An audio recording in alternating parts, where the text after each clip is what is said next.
the work session Anchorage Assembly. If we can go around the table for attendance, starting. Michael, why don't you start off identifying yourself for the record? I'm Michael Stevenson. I'm the principal of Cling Stubbins. We're the consultant for the Ship Creek Development Plan. I'm Mark Clare, principal of Cling Stubbins, and also working with Michael on the plan for Ship Creek. All over the assembly. Tim Steelson. Big Training Assembly. Elvie Jackson. Phil Starr. Chris Birch. Adam Trombley. Dan Sullivan, Mayor. Jennifer Johnson. Amy Dombrowski. Patrick Flynn. Are there any other members of the Planning and Zoning Commission here? Just for the record. John Spring. Tyler Robinson. And Pete Mulcahy. All right. Thank you. All yours. Well, I'm going to just open it up by just kind of giving people the background on how we got to this point. We were successful in obtaining a grant from the legislature for Ship Creek improvements, which include bank stabilization, new fishing platforms, and certainly trail connections, restrooms. And so as part of the grant, we were allowed to use monies for a bigger, more extensive master plan for the Ship Creek area, which hadn't been done since 1991.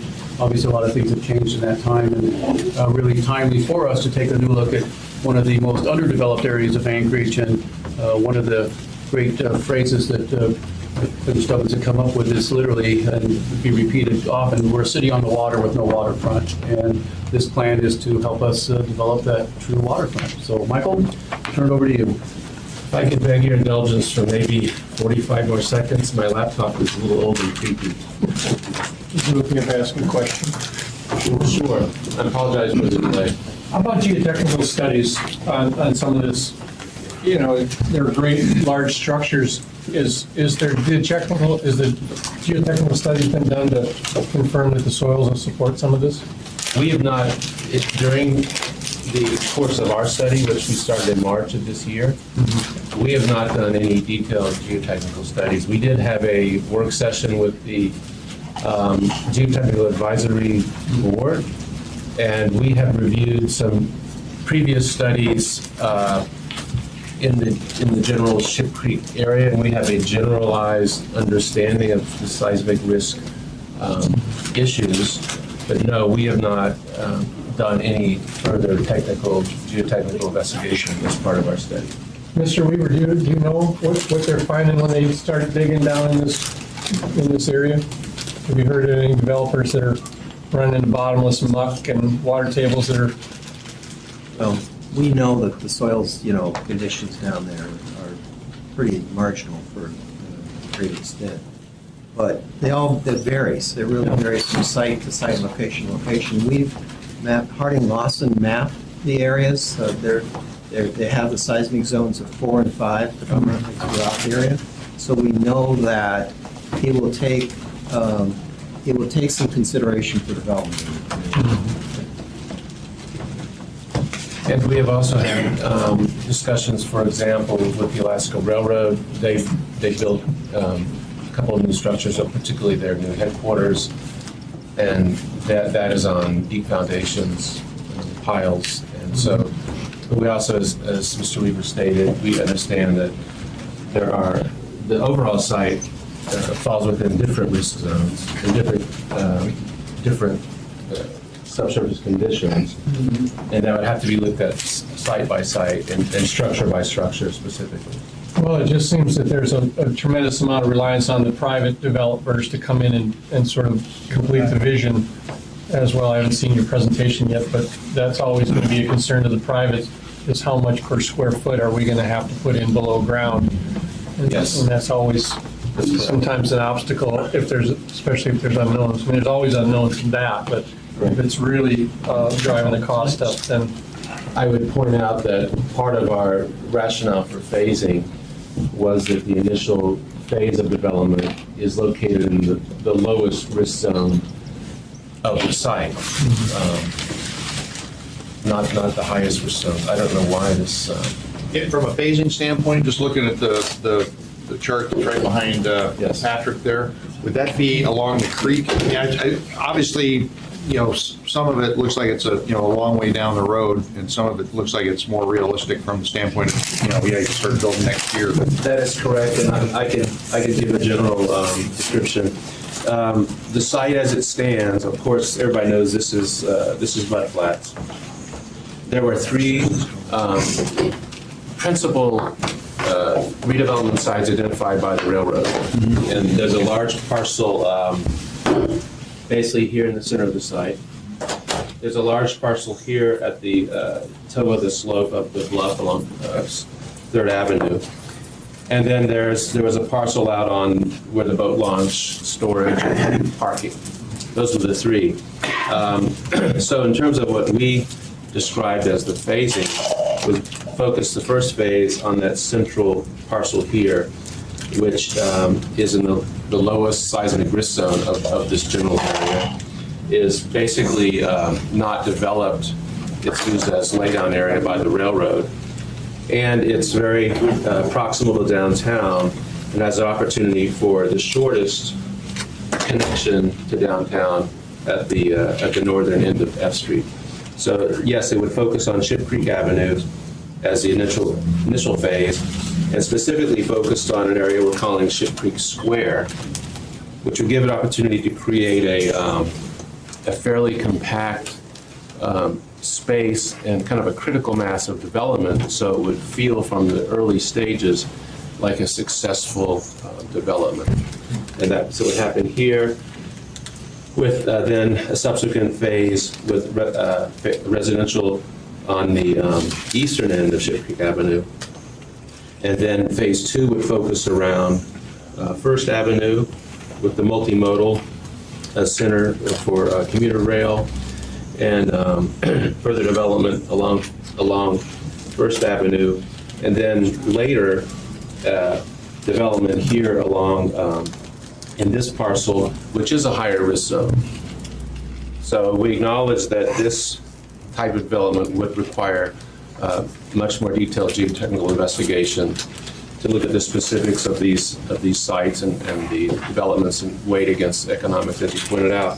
And then the third phase further out would be in the landfill area, which would require a whole different set of investigations, not only technical, but regulatory, environmental, and so forth.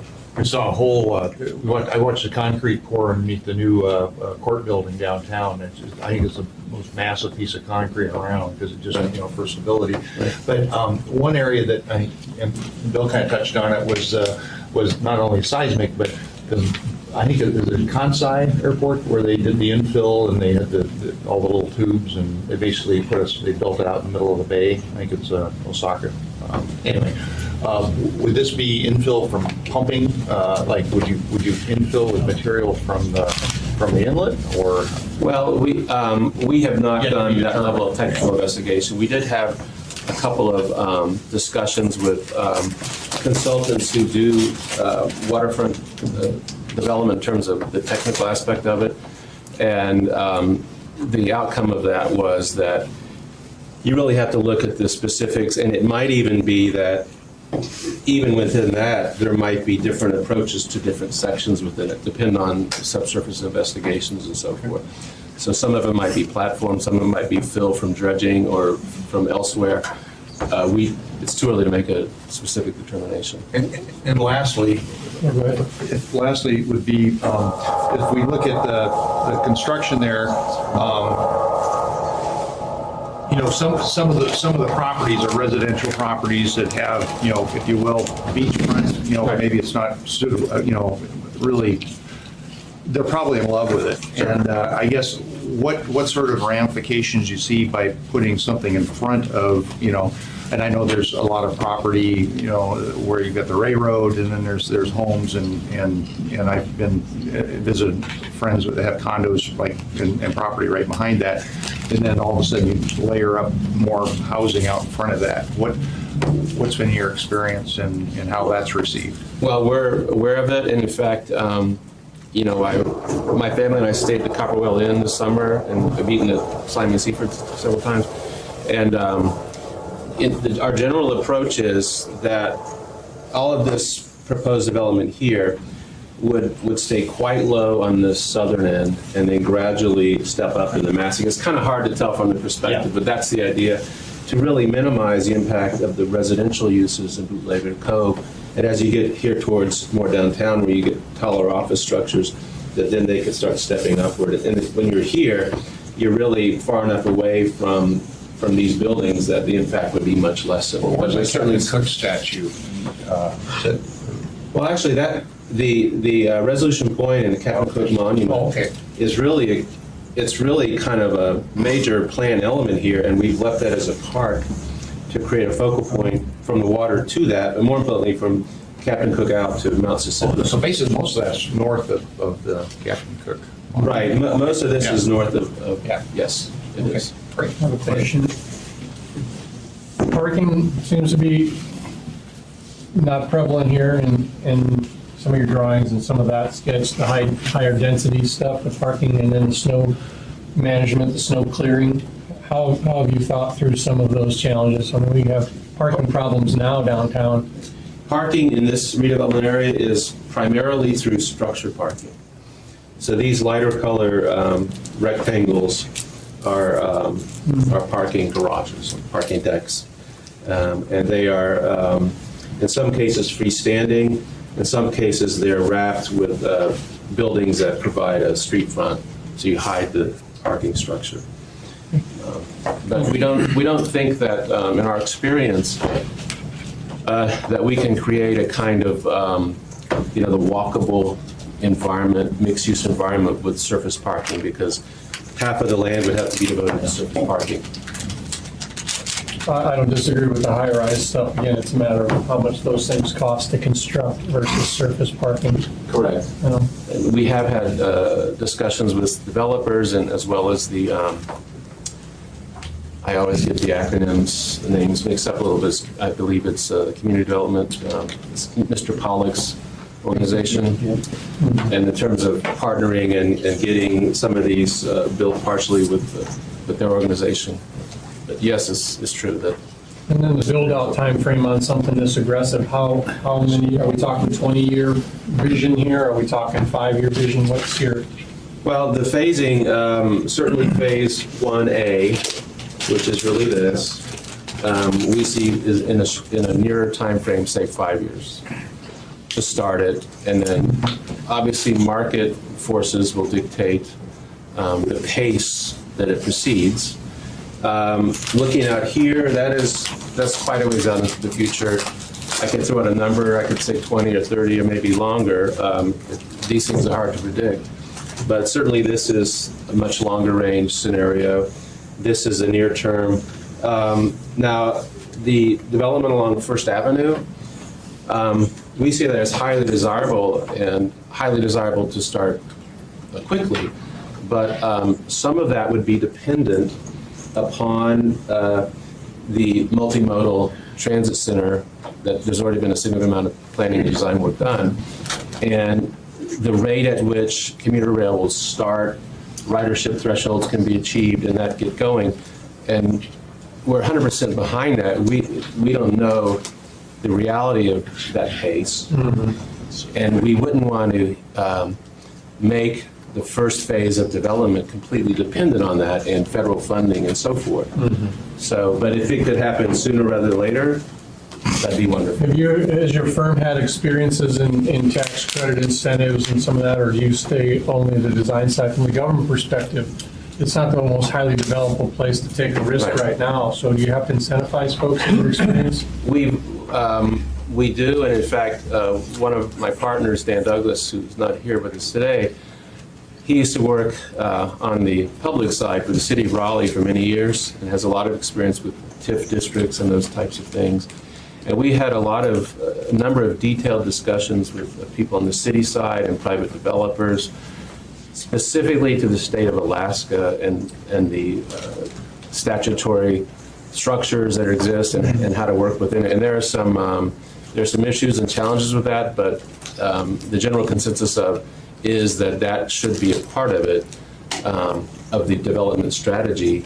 And there are some legal issues to work through to make it happen, but it's highly desirable. Yeah, well, ours is really, Mayor, you don't know anything beyond the deteriorated properties solution for incentive. That was one of the, But one of the things we're going to focus on over the next year is working with the state, because a lot of those are state statute driven in regards to what you can offer with tax incentives, because they, they kind of guide property tax law. And then we think that there's a few more things we could add to the quiver that could really help spur some of this stuff, other than just deteriorated property, which is about all we've got right now. Now, we have a presentation that we could go through, and the goal is to try to make it fairly quick. I think some of you We probably... scheduled an hour and a half, so, Okay. yeah, so we're in good shape. I Okay. think. Yeah, we did, yes. So if I'm going too fast, tell me. If you're getting bored, tell me. But it's a condensed version of what we had presented to the public and others and stakeholders in July. This has been updated. We made our introductions. Actually, Charles Reed is not with us today. Apologize for that. And just by a bit of context, our firm and BGI, we do have a significant amount of experience with urban design projects, urban redevelopment projects, waterfronts, and landfill projects. And one of your sister cities, Incheon, Korea, was a project where we worked together with BGI, and that is a significant area of landfill. It's 1,500 acres, compared to what we're looking at here is about 75 acres of landfill. We see this as really a stage in evolution. Acres, this is a centennial year, started as a tent city and evolved into Ship Creek evolved into an industrial type of zone.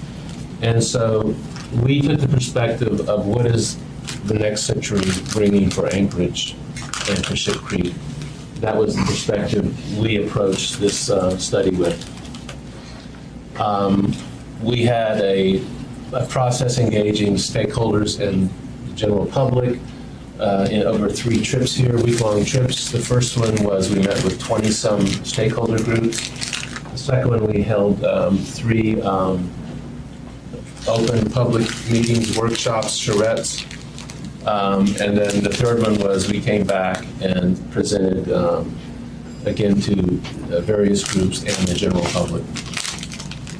And we have been, and we studied the various other reports and studies that have been done in the past.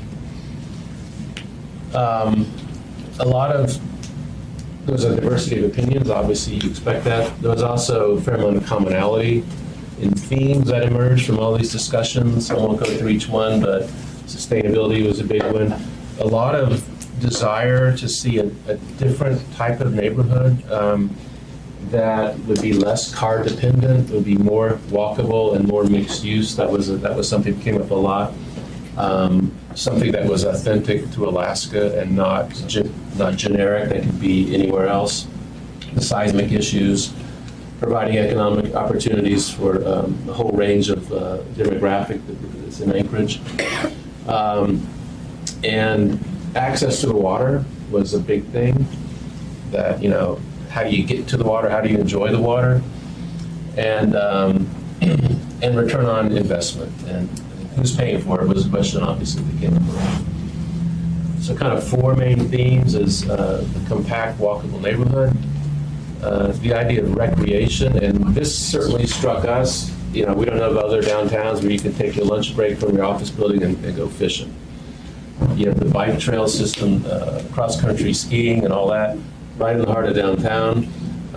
The opportunities for economic growth, and then a gateway experience, an arrival experience for visitors. And we came here as visitors, and the first time we saw the view of this downtown with the mountains in the backdrop and Cook Inlet is really impressive. And our feeling was, man, this is the gateway to Alaska. I mean, you really get a sense of the Alaskan interior, even though you're in an urban environment, and that could be built upon. There's the view. Obviously, the tourism trade, we know how it works. You know how it works.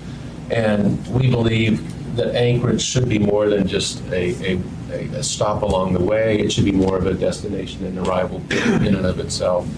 I've been down to Whittier and to Seward, and I kind of have a general notion of how the movements work. The port key element, not only for Anchorage, but for Alaska. It has to remain, and its operations need to be enhanced, if at all possible. One of the key things there are the truck movements serving the port. There's a lot of talk, and we've heard a lot about future transportation changes, maybe Kabata and rail and highway lanes and so forth. In a global perspective, we think that the northern latitudes and the Arctic Council nations are going to increasingly play a role in world affairs, and Alaska is certainly a key element within that.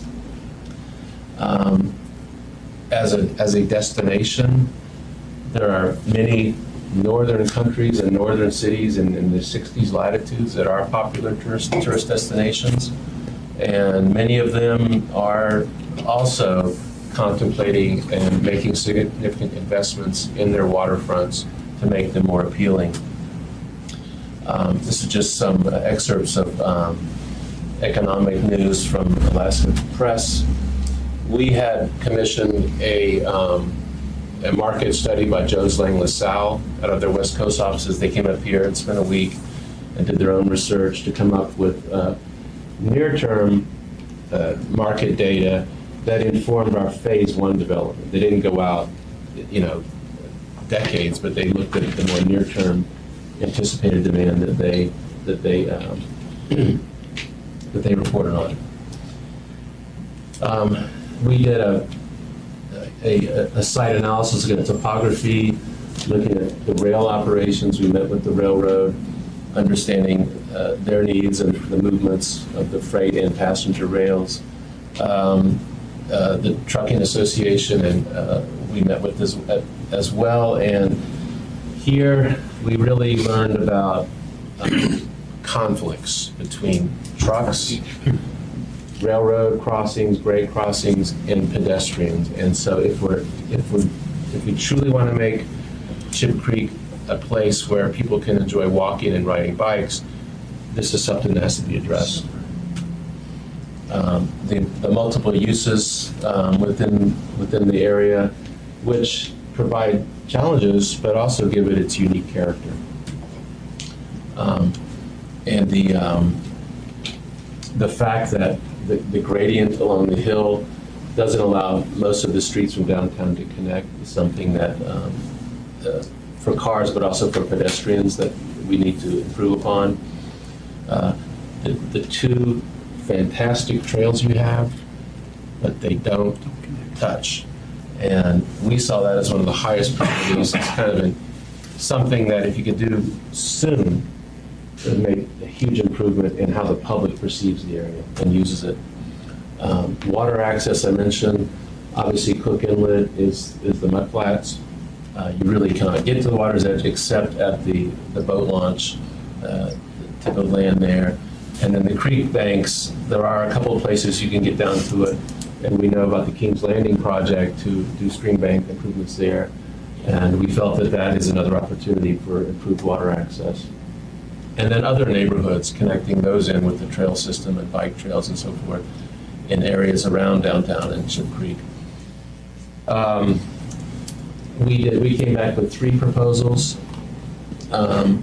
with different themes: new neighborhood, more of a business-oriented one with a sports complex, and then this new waterfront idea with a harbor concept that we got a lot of technical feedback about the challenges of doing this kind of captured harbor that would, with tides and ice, would be problematic. Just going around downtown and picking up postcards, how do you show yourself to the world? What is your image to the world? And what would be the image you want to show in the future?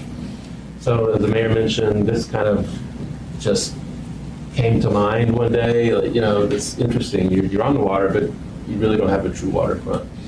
So that became a central theme of this new plan, and it is really it's a bold idea, but we think it's appropriate for the scale of the time frame we're looking at, and for a city with the stature of Anchorage, and with continued growth and economic development, that it would be something that would guide that development over the coming decades.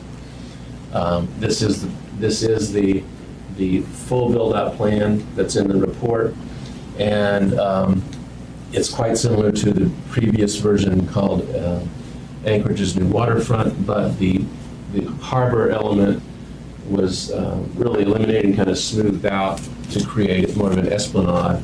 And then with the cruise ship terminal there at the end of Ship Creek Boulevard, that would have a dock facility that could handle not only cruise ships, but all the types of watercraft, depending on what the uses and what the market might demand. Just a series of functional diagrams showing the uses and staying with the theme of it being a mixed-use neighborhood. Transportation, roadway connections. There would be an extension of 4th Avenue down to the waterfront, Ship Creek Avenue with a flyover connecting, and then maintaining the Western Drive connection. So you have 3 principal vehicular connections. And of those, only one of them, Western Drive, which is kind of the back door, would still have grade crossings, but the Ship Creek connection and 4th Avenue would be flyovers, so they would not be grade crossings with the railroad. Opportunities for the signature design features, whether they be parks or structures or buildings, but that we identified half a dozen or so that would really help redefine the image of downtown. Connectivity of trails and bike trails to the city, improved water access, and then some images of this would be the dock facility with a park there along the edge of the water, and this is a viewing pavilion. So as you arrive, you'd have an opportunity to go up in an enclosed environment, and or if you just walked down from downtown or drove from downtown, that a really great place to go and do whale watching, bird watching, just watch the sunset, and but be in an indoor environment if you so chose to. From Captain Cook Memorial, this is a view down. That's the park that I mentioned is oriented towards Mount Susitna, and this is showing a handicap accessible path that zigzags down to create a slope that's walkable, spans over the track, and then continues down a sloped landform to get down to the park, down to the waterfront. So phasing, and this is kind of going in reverse order, starting with the full build-out. Phase 2, as I mentioned, would be focused here along First Avenue with the anticipated multimodal center. By the way, our concept for the multimodal center was really to use the idea that the passenger depot has done, which is the ground floor is for the railroad functions, but the upper floor is income producing. So you could have offices on the upper floors to help offset the operating costs, just like the depot does. So that's what that structure is right there. And it would be connected to a parking structure that would serve that and provide parking for passengers, and then connect over to the phase 1 development. It also would include an amphitheater, which in various versions of our studies we had put on the waterfront in different places. We got a lot of feedback that it'd be too cold and windy on the waterfront, not appropriate. We felt this is a great location because you can't build buildings on the buttress. You can do some very lightweight type of just terracing and seating, and then we can have the stage area down along First Avenue, so you can have truck access for, all the stuff they have to do for the productions. And it would provide an anchor to the east end of First Avenue. So to really draw people down there.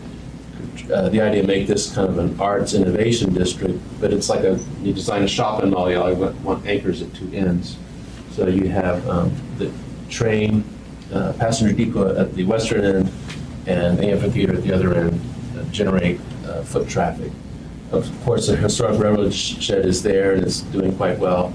And then depending on if the Odom operation, we've heard they are considering relocating, that structure could be a great kind of a innovation center, incubator, work, live environment, different, something along those lines.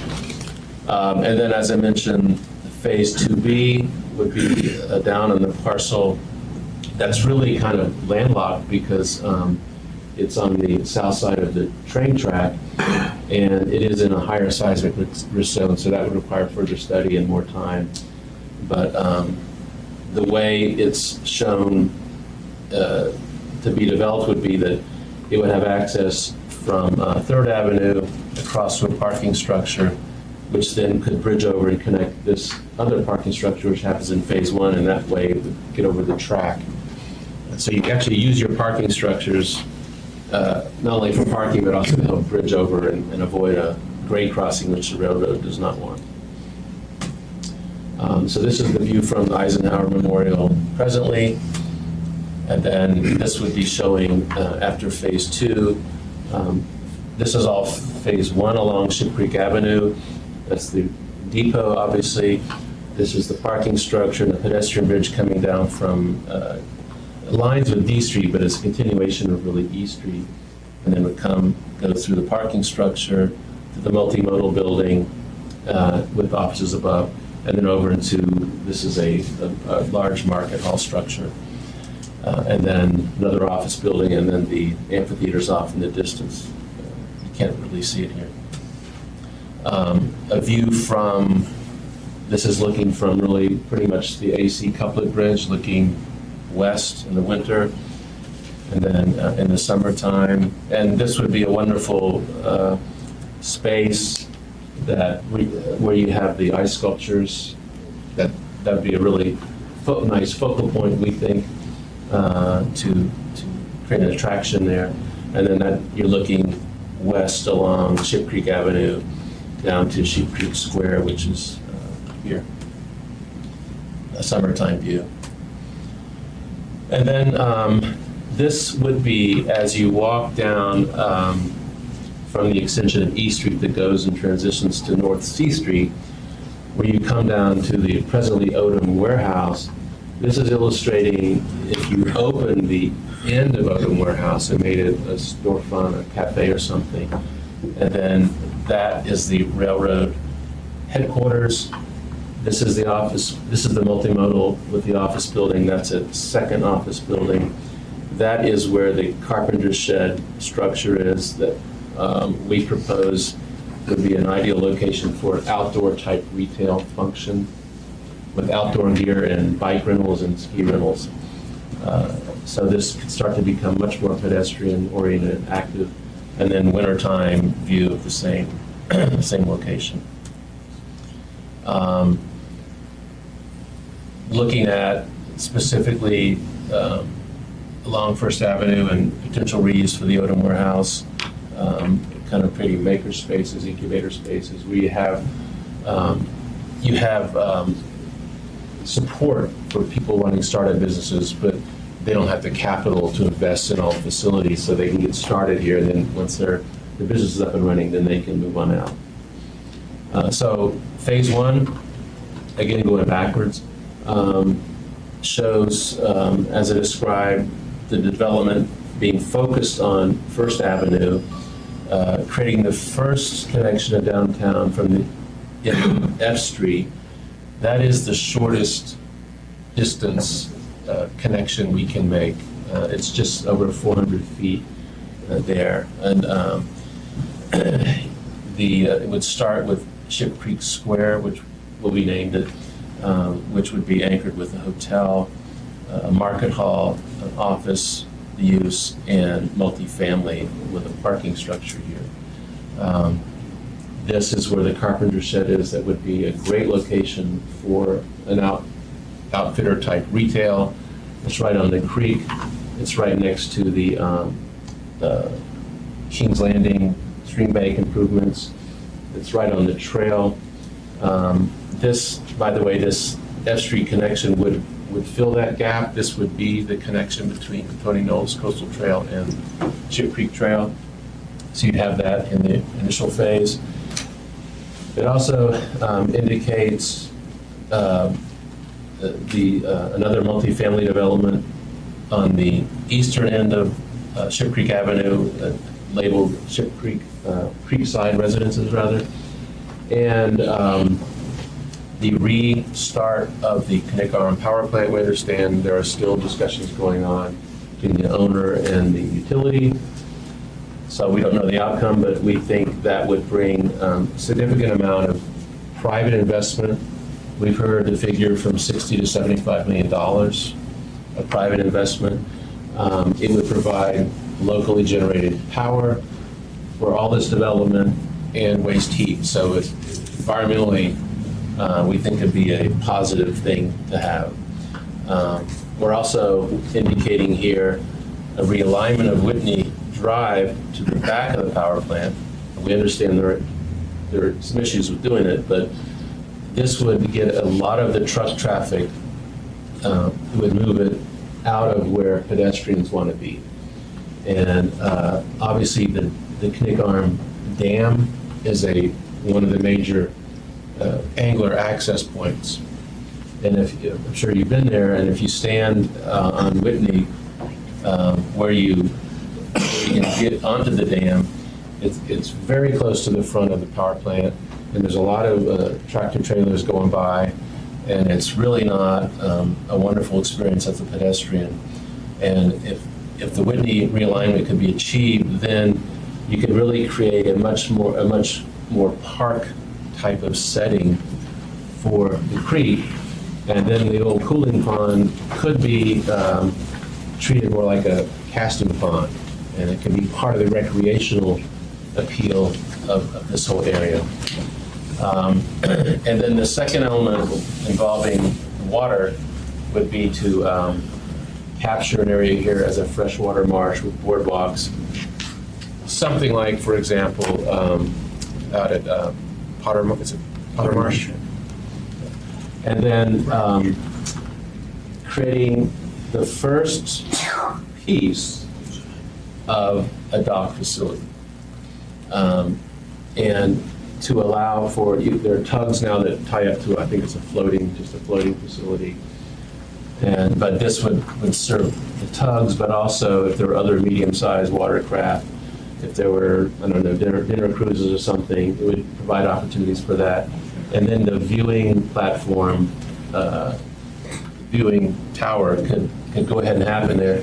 And then I think most important though, with Ship Creek Avenue extended with a flyover, you would really have truly public access to the waterfront from the first phase. And right now, as you know, you have to drive along a Western Drive and drive through all the containers and so forth.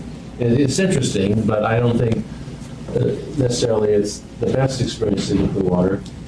This would connect Ship Creek Square, North C Street with this space directly to the waterfront, make it much more accessible and we think much more attractive. And then the freshwater marsh environment would not only create a visual buffer here because it could be planted, but we think it'd be an attraction in and of itself. So just some visuals. This is the Ship Creek Square development, standing and looking back to downtown. That's the Hilton Tower. And the idea of the pedestrian bridge that springs from the end of F Street, and then you would walk across and then come down a stair, an elevator, but again, building on the recreational theme, can be a climbing wall. So Hilton's on the right there? Hilton is that. Oh, right there, okay. Hilton's on E, as you know, and then F is obviously next block over. And so the climbing wall could be in the winter an ice climbing wall, and in the summer just a conventional climbing wall.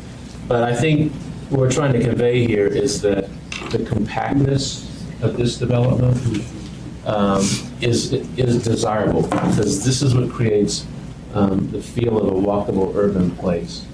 And I used to work for the firm that did the design for Battery Park City in New York, which was a landfill project. It had for 20 years been a failed project until they realized the key to success was phasing, and that it was broken into chunks so that every phase felt complete. So if you were to buy a condo there, you didn't feel like you were living in a construction project. You were living in a neighborhood, and this is the same idea. So from phase one, we're going to create the feel of success. And so breaking into these small manageable chunks we think is important. The power plant I mentioned,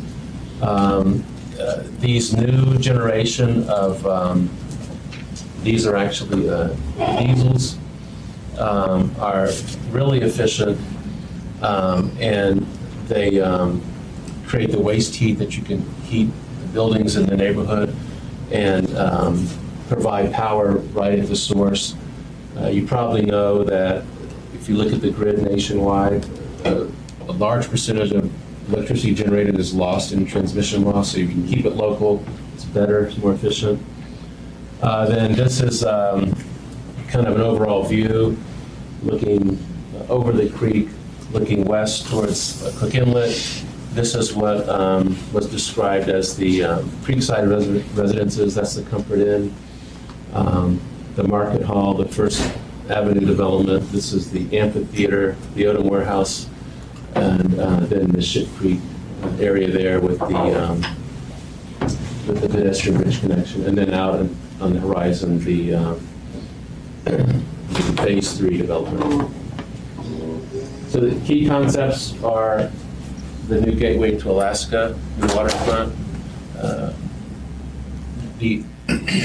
Why do people live in Alaska? A lot of it is because of access to the outdoors and that specific lifestyle. And we think that should be brought into Ship Creek. It's already there. The new waterfront, connecting to downtown, extending downtown, a new type of neighborhood, and being an economic driver. These are all kind of the key themes. And so that's what we have for today. We wanted to leave most of the time really for just questions and discussion. Great, thank you. Michael, could you, I'm sorry, just, I guess, add a little bit more about the relationship with Boston Global Investors and Certainly. and what they bring to a project rather than, what you guys bring in the design phase. Right, so we're designers, we're architects and urban designers. Boston Global Investors, and I believe some of you might have met or seen Charles Reed in July. They are developers that they are expert at understanding how the development process works, including the obtaining financing, whether from public and private sources, and putting that together, and bringing in local developers to be part of the team. Obviously, they wouldn't be the developer for every project, but they would orchestrate how other developers are brought into it and help develop RFPs for that and so forth. Great, thank you. Questions from the Assembly members or Planning Commission? Paul? First, thank you for the presentation. I'm sorry I had to step away for a moment, but I was grateful for the opportunity from your earlier presentation. I remember some of the proposals that you had and pitched, the different ideas and such, and I like the idea behind Ship Creek redevelopment. How do you propose getting started here? Is this a private-public venture? Is this going to be like a bonding thing where we bond? Is it something that we're looking for? I guess, is this strictly private development that we're just going to looking into some incentives for them to, I guess, get started? Well, let me go back to phase 1A. It has to be a blend, combination. And all of these, and Charles Reed said it several times, none of these large-scale redevelopment projects happen without public involvement financially. And generally, it's the public investment is in the horizontal, getting the infrastructure in place. There's certain amount of roadway work, extension of water and sewer lines and so forth. Down there, the infrastructure is not robust enough to support this type of development. So that has to be public investment. And then the developers come in and do the vertical. That's the short answer, generally how it works. So So it has to be both. saying that, and as you know, our enterprises are not necessarily, it's ratepayer based somewhat, most of it.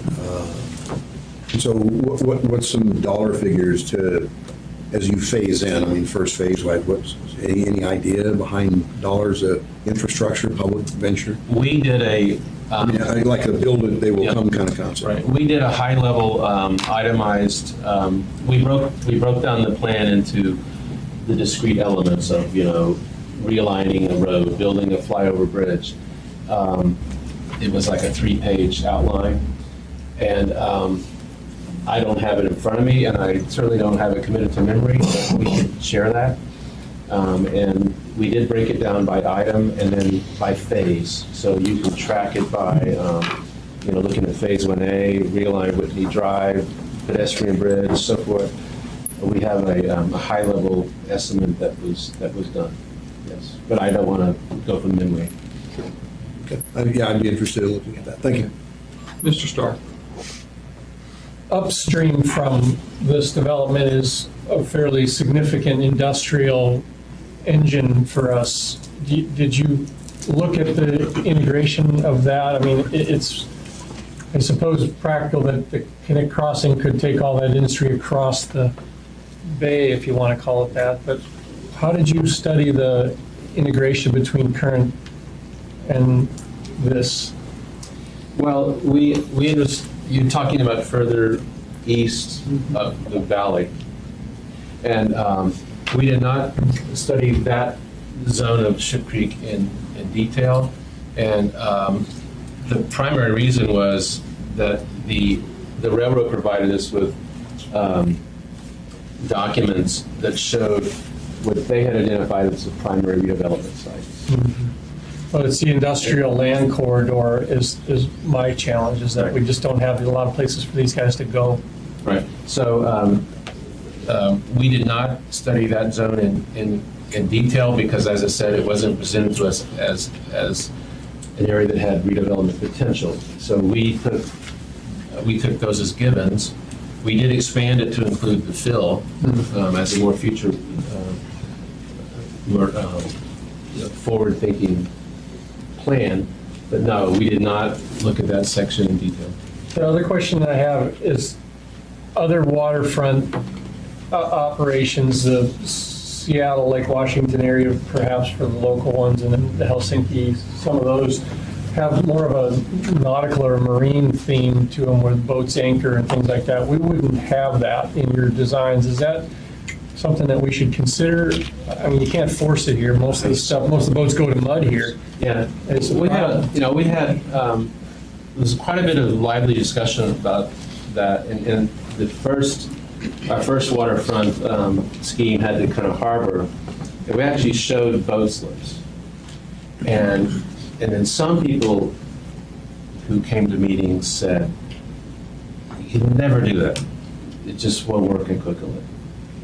And we're newcomers. We're not telling people what they can do or can't do, and then somebody else weighed the study that they had done and said, "Oh no, small craft can operate here."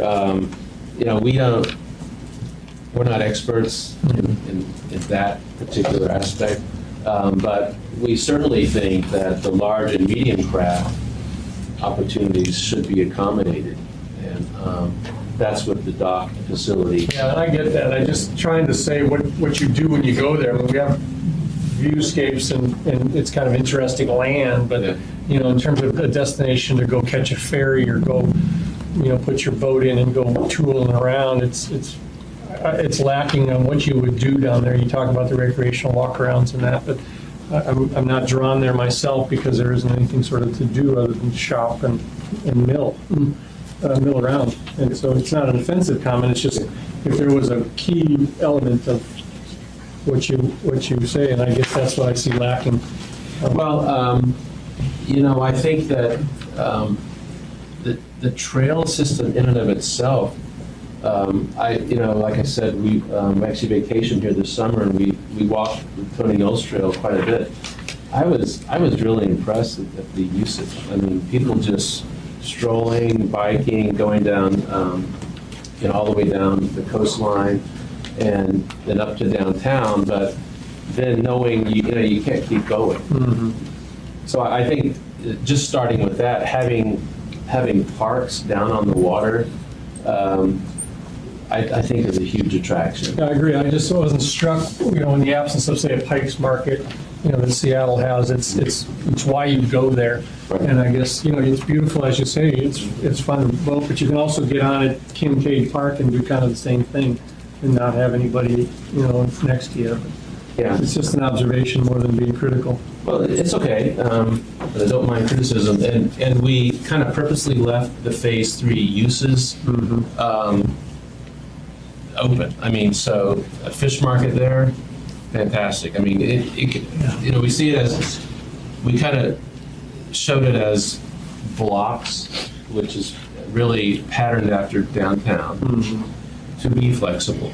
And it's not intended to get to that level of specificity of use because it's long-term. Well, the residential element, quite frankly, speaks to me greater than the rest of it, because there just isn't a lot of it in an affordable market either.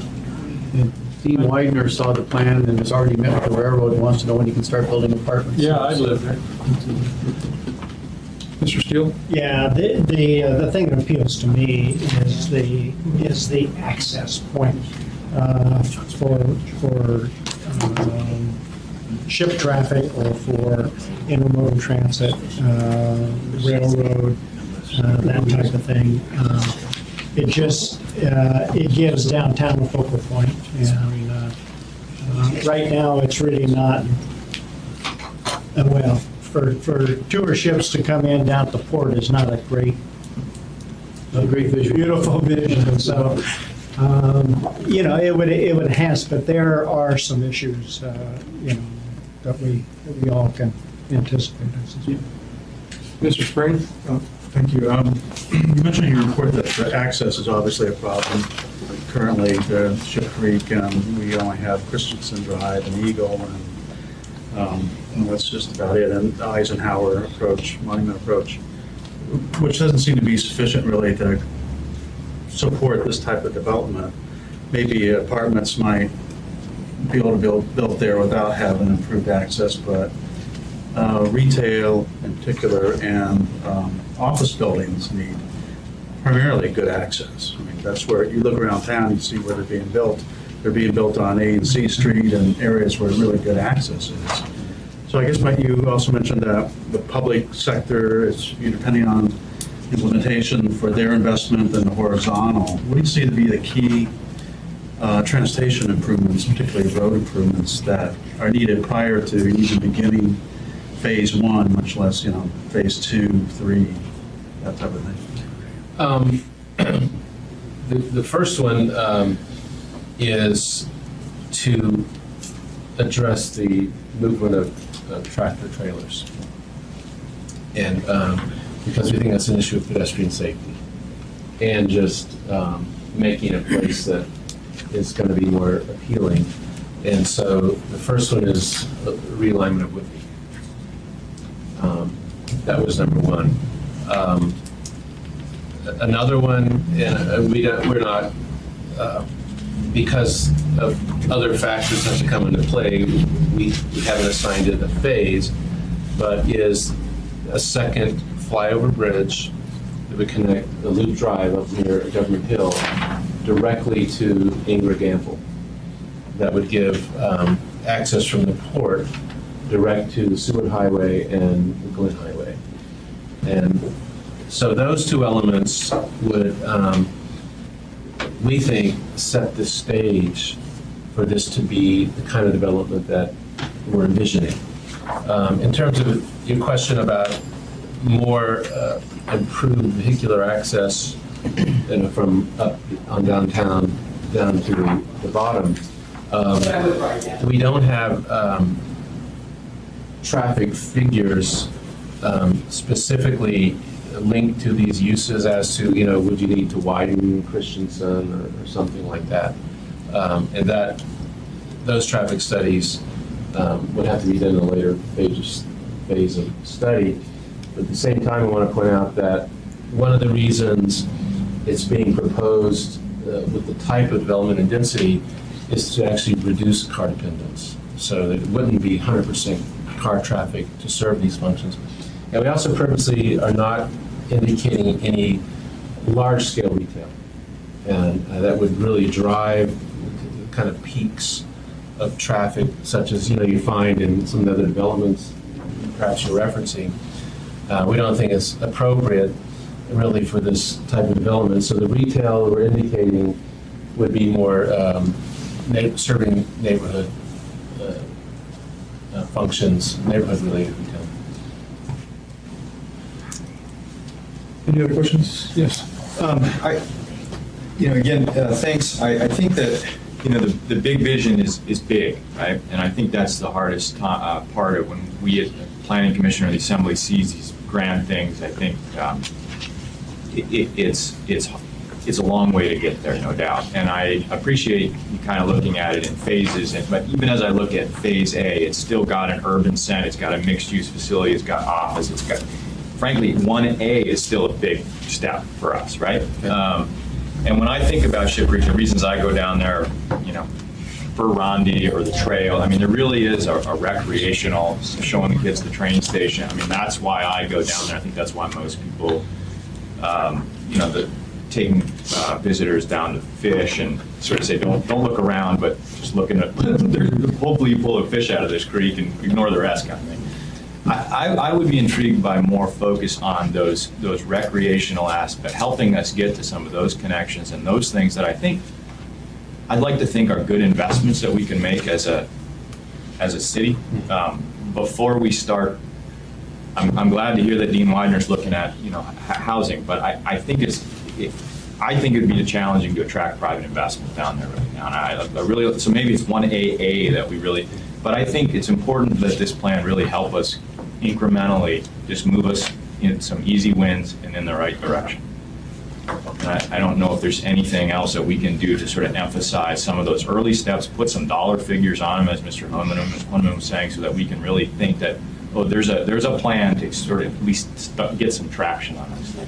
Well, I take your point, and in fact, the way we developed this conceptual cost estimate was in fact putting the emphasis on those things. It was realignment of Whitney, because we believe that would vastly improve the sense of the natural qualities of Ship Creek on the, I always get my directions mixed up because I'm on the East Coast, on the eastern end, getting Whitney off of the creek bank there, creating more of a park-like setting, number one, and connecting the trails. So the F Street Bridge and Tower, with those two elements alone, I think it would go a long way towards achieving what you're saying. And that's why I don't disagree on the point as to whether Phase 1A would take 5 years or 10 years or what have you. I can't speculate specifically. Obviously, the larger economic picture will dictate that to a large degree. Mr. Flynn? Thank you. I thought I heard you mention when you were discussing access or road elements, you mentioned the Whitney Road relocation. And did you also say something about a connection from Ingra Gamble? Yes. Now, I need to point out that this bridge was actually identified in a previous transportation study that we found in our early analysis phases. And it's a bridge that would connect from Loop Road up near, as it approaches Government Hill, span across the valley, and connect to Ingra Gamble. And The Cabata phase, whatever. It would certainly, if Cabata happens, it would certainly make the connection direct to the Seward Highway and the highway. But our perspective was, even if Cabata, for whatever reasons, does not go forward, it still would be a very desirable thing to have, because one of the major concerns of the Trucking Association representatives was that they have to get from the port through Ship Creek to Seward Highway or Glen Highway, and it's much less than ideal. There are grade crossings with insufficient clearances when trains are going through. And if you think about pedestrians or bikes, it's really very bad. So Cabada, no Cabada, we believe that bridge would be a highly desirable element. We showed it as, by the way, a cable stay bridge, which would allow for only requiring 2 pairs of columns coming down into the valley. Why? Because there's a lot of businesses there. We'd like to minimize the impact of having a row of columns going through and have to tear down a bunch of buildings. So it'd be a technical solution that could minimize. You see the bridge those rendering in impacts. the second one to the cable, see the cable bridge in the back?